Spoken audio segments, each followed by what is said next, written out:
Velkommen til Battle Rap 2016. Vi ligger ud med 2 universiteter. RUC mod DTU.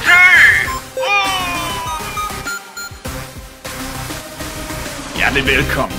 Vær en kajtet gæst til Kongens Lyngbys allerstørste pølsefest. Har du lyst til mere end elektronisk vejmeler, så bliver du stoppet i døren og spurgt, hvad laver du her? Det er her, du ser en fedtet halvkonfus albino sidde tavst og onanerer til sin yndlingsarduino. Bare stik ham en løgn. Sig for eksempel, han er smuk, og så stik af og kom og join os her til festen på RUC. Der er ingen, der har set jeres universitet. Det vi ser er en forskningsmæssig anormalitet i et institut. Slutbrud. I får ingen merit. I hører til imellem NSM og CeBIT.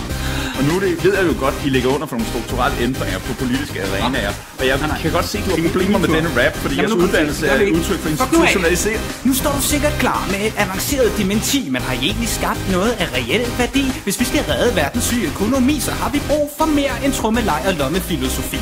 I synes ikke, vi er smukke? Har I set vores apps? Vores bedrifter kan selv ses på Google Maps. Vi bygger broer, så I må kunne forstå. Selv med Bernoullis hjælp kan I ikke røre det her flow. Det kan godt være, du kalder det for ren materialisme, men det er stadig bedre end alt den sociale konstruktivisme. Ærligt talt, jeres gerning er en blanding af sofisme tilsat hæftig kollektiv alkoholisme.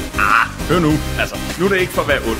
Jeg kan godt lide dig som person, men tror du ikke, der er en grund til, at hver eneste fucking ord, der kommer ud af din mund, sender mig direkte tilbage i min formiddagsblok? Jeg er lige vågnet, og alligevel er jeg mere fresh end dig. Hvad samt du står der og gemmer dig ved alt dit grej? Det er jo det, I ikke fatter. Der skal mere plads til leg, plads til inklusion og folk, der godt kan tænke hver for sig.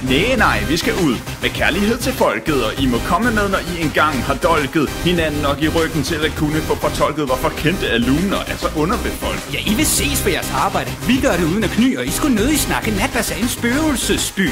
Vi bliver herude og læser op, når andre sover, med kun begrænset druk for videnskab og sjov. Og derudover, dit forsøg på disse også er dømt til at fejle. Og dit rim om pølsefest beviser bare, du er en kejle med volumen. HPR i anden over 3, som du ved. I bliver tomme, når mængden af PR går ned. Hvis Noah kommer til en person med på sin ark, kunne han på D20 måske finde den nye Tony Stark. Alternativt kunne han tage hele vejen ud på Marbjerg Mark og finde personer lige så hjælpsomme som Cirkelspark. Ja, I må vide alt om Stark i jeres Game of Thrones, når I sidder hjemme i kælderen forever alone, parerer ordre som befordrer undervisning uden mod. Imens I sidder der, innoverer uden hoved, uden hale, uden pointe, uden at vide, hvor I vil hen. Vi tænker ud af kassen, mens I måler rumfanget af den. Vi gør verden til et federe og et bedre sted at være. I gør verden en tjeneste ved at sidde og være sær. Den må du endnu længere ud på landet med.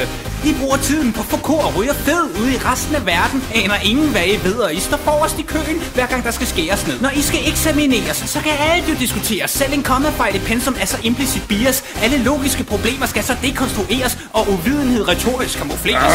Vi er Humboldtdanske arvinger. I er en flok bilistre. Vi er en stolt tradition af politiske aktivister. Jeres aftryk på historien bliver næppe tristere end socialt imbecile gear-kasse-fetishister. I går ned med depressioner, når I støder på personer med hormoner, som giver Feynman-diskussioner, seksuelle undertoner, hvor funktioner gøres ikke op i kroner, mens vi har aktioner bygger i blot motor af meloner. Hey, det var ikke en melon, men en dåse ananas. Siger du udvidelseskuffisk? Kan I forstå det alligevel, Mads? Jeg må bare sige så meget som, at det involverer lån og medialgas, men vi behøver ingen sådan ligninger for at kunne sætte jer på på plads. Jeres hummer er dummere. Det er nok en smule synd, I ikke fortalte, at den 3 kroner var forventet månedsløn. Men hey, de af jer, der ikke kan få en kansian, kan lave aktionsforskning som bistandsklient.